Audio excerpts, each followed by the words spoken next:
This is your expected value screencast. Let's get started.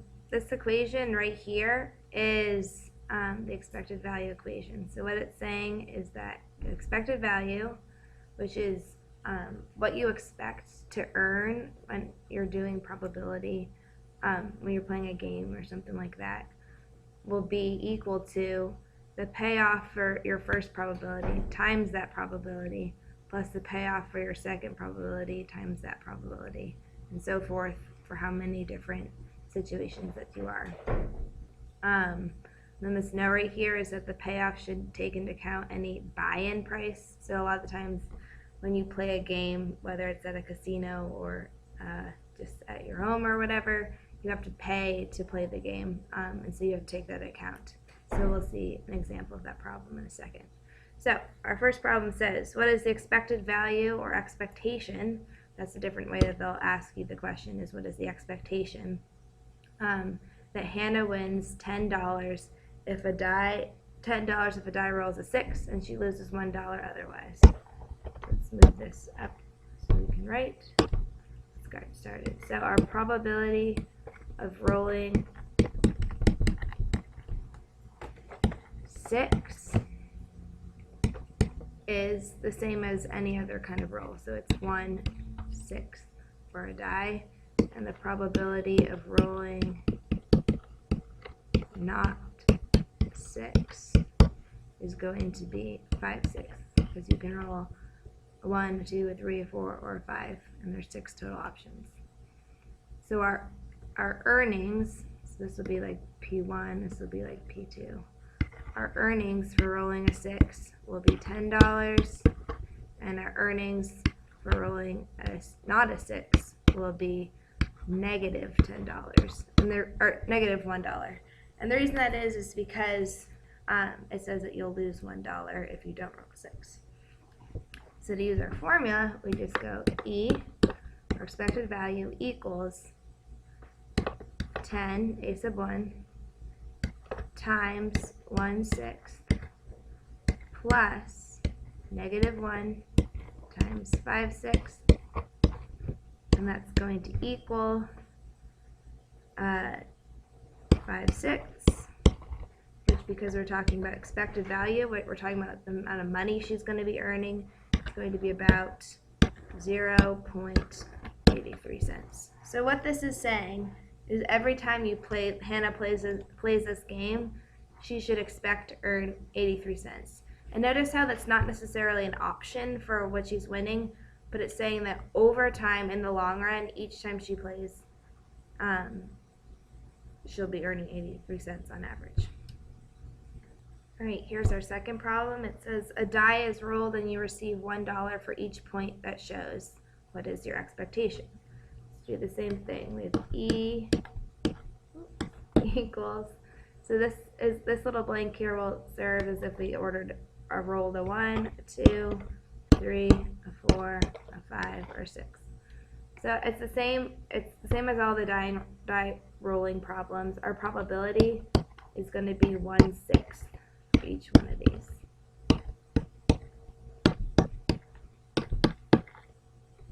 And since we earn $1 for each point on the rolls, there's 1 point here, so you'll earn $1. You'll earn $2 here, and so forth.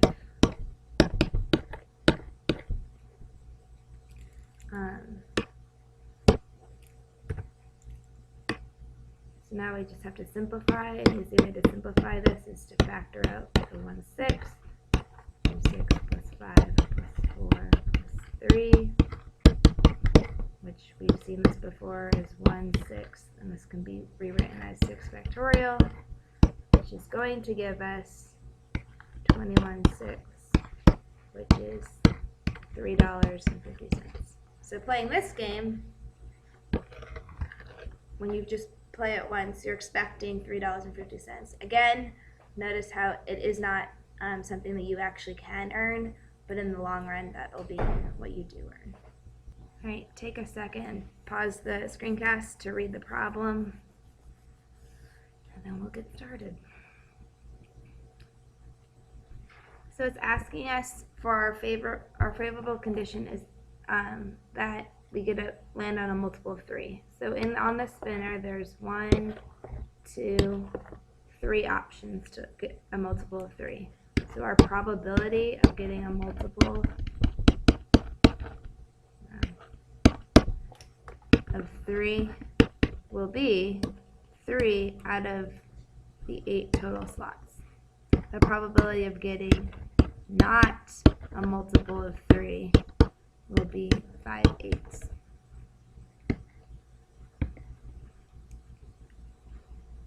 Our payout for getting a multiple of 3, this is a new thing that you guys need to pay attention to. So you're going to win $3 if you land a multiple of 3. But the thing is, the difference here is that you've already paid in $1. So your net earnings are going to be $2. So I'll say that again. Since you started out with $1 to begin with, and you paid that in, even though you're getting $3 back, your net is going to be $2. So that's why our A sub 1 is going to be $2. And for the second one, not winning a multiple of 3, it says that you don't win anything, right? So you're going to be losing that $1 that you paid in, so it's going to be -$1. Now we can just use the same formula again. So we have E equals A sub 1, which is this $2 here, times the probability of landing on a multiple of 3, plus -1 for our A sub 2, our amount that we're earning for not landing on a multiple of 3, times the probability. When simplified, we get 11/8, which is about 1.375. Because we're talking about the expected value of our earnings and money, it would be $1.38. All right, this is our fourth problem. I'll give you a second to read this. You might want to pause it while you're doing this.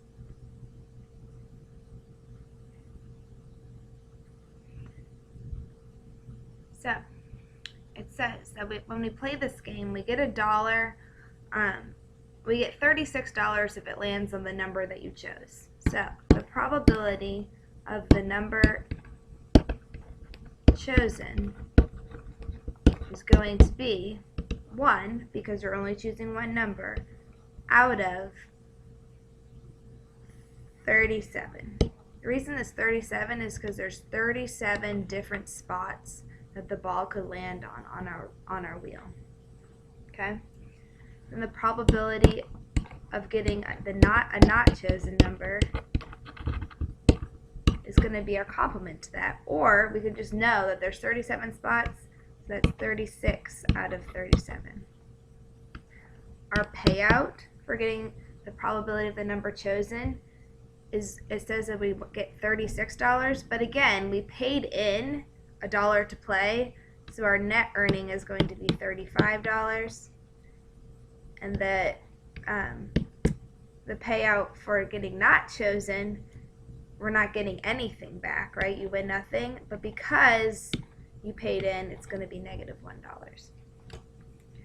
We set up our equation. E equals 35, our earning, times the probability, plus our earning for not chosen, times the probability, which equals -1/37, which means nothing to us because we're looking for expected value of winning the game in money, which is about -0.03 or -3 cents. So what this is saying is that over time, you are expected for each time you play to lose 3 cents. So this is very typical of a lot of casino games where you end up averaging less than what you'd be putting in. All right, finally, a safe containing $1 million is locked with a combination lock. You pay $1 for one guess at the 6-digit combination. That's going to be important. If you open the lock, you can keep the $1 million. And if it should say if you don't get the right lock, you're just losing that $1 you pay in. So what is your expectation? So to find the probability of getting that 6-digit lock correct, we're going to use the slot method. Okay, so it's 6 digits, and it's 0 through 9 are digits. So we have 10, and because you can the combination could be all 3s, for instance. There's 10 options for each slot, which is 10 to the 6th. So our probability for getting the right combination is 1 out of 10 to the 6th, which is 1 in 1 million. And that's just a coincidence that it's the same as the price. Okay, so our probability of getting the wrong combination, like the last problem, where we've only had a positive outcome and a negative outcome, it's the complement. So it'd be 1 minus our complement, which is 1 over 10 to the 6th, which is 999,999 out of 1 million. And so for this one, our payout, it's not going to be $1 million, right? You are going to be getting that much back, but remember that you paid in that $1. So our payout for if we get the right combination is this, and obviously this is before taxes. And then the payout for the wrong combination, you're not getting anything back, but remember that you did pay that $1, so it's going to be negative $1. So our expected value is 999 coming from here times the probability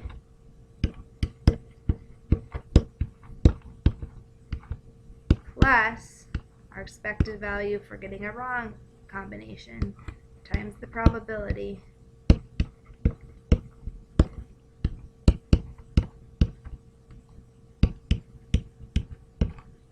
equals, interestingly, 0. Okay, so your expectation is 0, so that means that there's a wash. This will rarely happen, but it is possible that your expectation could be $0. Good luck on your work.